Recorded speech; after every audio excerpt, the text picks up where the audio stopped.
আসলে কি করতে হবে সেটাও তো পরিষ্কার ছিল না। এবং এত ঝড় ঝঞ্ঝার মধ্যে আমাদের একটা উদ্দেশ্য ছিল, একটা গতিপথ ছিল, যেখানে আমরা পৌঁছবই যেভাবে পারি। অনেক ভালো এসেছে, কিন্তু অন্তত ভিতরে থেকে আমার তাই সরকার থেকে কথাও ছিল না। কিন্তু এখন পিছনে থেকে মানে হচ্ছে ভালোই ছিল, ভালোই হয়েছে, কারণ এটা যাতে ঠিক গতিপথে চলতে পারে সেজন্য ভঙ্গুর দশা থেকে সবাই হয়তো যেখানে গুরুত্বপূর্ণ সিদ্ধান্ত দরকার ছিল সেগুলো দিতে হচ্ছে। এবং এখন এই 2-3 দিন ধরে আমি ভালোভাবে ঘুমাতে পারছি। স্যার, নতুন সরকারের কাছে স্যার আপনার পরামর্শ কি? সরকারি কাছে আপনি নিশ্চয়ই এখন জানেন যে কি অবস্থা।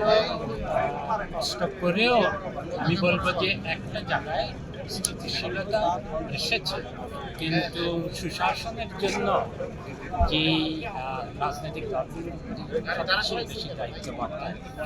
এখন যে পরিবেশ আছে এখানে সবচেয়ে বড় বিষয় হলো রাজনৈতিক নির্বাচিত দলগুলো তারা নিজেদের মধ্যে প্রতিযোগিতা করবে সরকারি দল, কিন্তু প্রতিযোগিতার মানে হলো যে এমন বিরোধিতা করবে না যেটা রাস্তায় গিয়ে করায়। আমরা এই আমাদের পুরো সময়ে আমরা রাস্তায় অনেক আন্দোলন দেখেছি, যার ফলে আমাদের সুস্থভাবে কাজ করতে অনেক অসুবিধা হয়েছে।